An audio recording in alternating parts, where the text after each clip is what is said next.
যারা পিঠা খেতে পছন্দ করেন কিন্তু মিষ্টির জন্য পিঠা খেতে চান না, ঝাল কিছু খেতে চান, আজকের রেসিপিটা তাদের জন্য একবারে মুখে লেগে থাকার মতো। হ্যালো এভরিওয়ান, আসসালামু আলাইকুম। কেমন আছেন সবাই? আলহামদুলিল্লাহ, আমি ভালো আছি। আল্লাহর রহমতে আপনারা সকলে ভালো আছেন।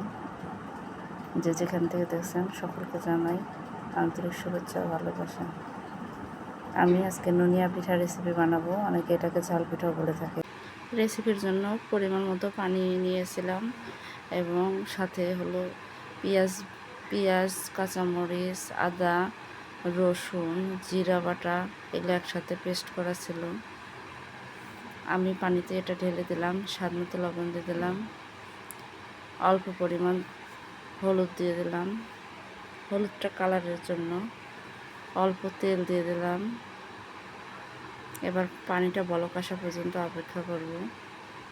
আপনারা যদি ঝালটা একটু বেশি খেতে চান, মরিচের পরিমাণটা একটু বাড়িয়ে দেবেন। আমার মেজো মেয়ে ছোটো মেয়ে ঝালটা একটু কম খায়, এজন্য আমি একটু মরিচের পরিমাণটা কম ব্যবহার করছি। পানিটা বলক এসে গেছে। এখন আমি যে আটা দিয়ে দেবো, আটা বলতে চালের গুঁড়া, আতপ চালের গুঁড়া ব্যবহার করছি আমি, শুকনো গুঁড়াটা। এবার ভালো করে খামিরটা বানিয়ে নেব। সাধারণত আমরা এটা সকলেই বানাতে পারি।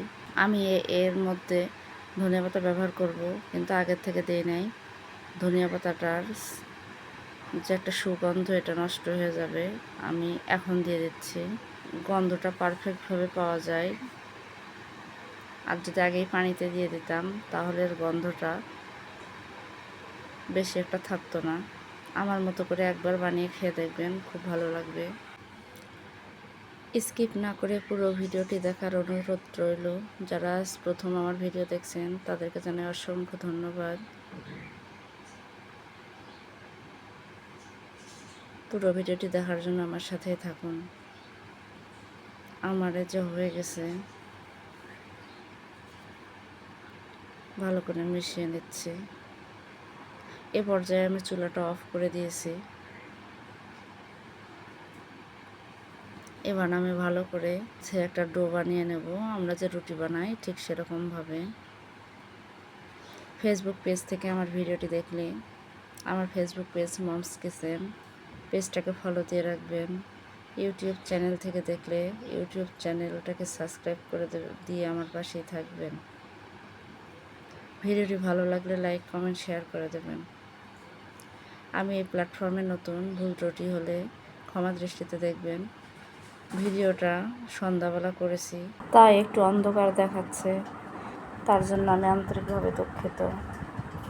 এবারে যে আমি লেচি কেটে নেব, যে অল্প পরিমাণ বড় করে একটা রুটি বেলে নেব।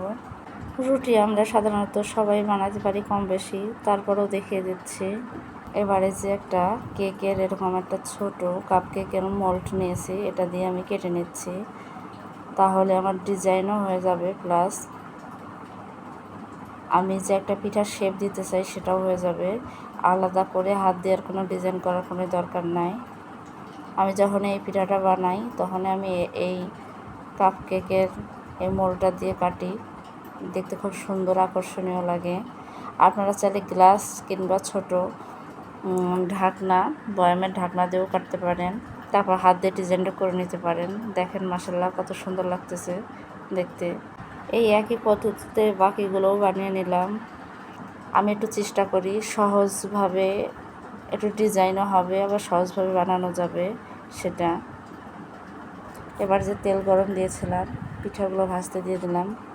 মাশাআল্লাহ প্রতিটা পিঠাই ফুলে যায়, কি সুন্দর ঝাল ঝাল ফ্লেভার থাকায় এটা পিঠাটা খেতে খুব মজা লাগে। যখন ঝাল কিছু খেতে মন চাইবে অবশ্যই বানিয়ে খেয়ে দেখবেন। যারা পুরো ভিডিওটিতে আমার সাথে ছিলেন তাদেরকে জানাই অসংখ্য ধন্যবাদ। যারা লাইক দিতে ভুলে গেছেন অবশ্যই একটা লাইক দিয়ে দেবেন। পাশে থাকা বেল আইকনটি প্রেস করে দেবেন নতুন ভিডিওর আপডেট পাওয়ার জন্য। আবারও বলছি, ভিডিওটি ভালো লাগলে লাইক, কমেন্ট, শেয়ার করে দেবেন, যেন আপনাদের প্রিয়জনরা দেখে বানিয়ে খেতে পারে। এই যে মাশাআল্লাহ দেখতেই পাচ্ছেন ভাজার পরে আমার পিঠার লুকটা কেমন হয়েছে। দেখতে মাশাআল্লাহ যেমন সুন্দর, খেতেও অসাধারণ টেস্টি হয়েছিল। আজকের মতো এখানেই, আল্লাহ।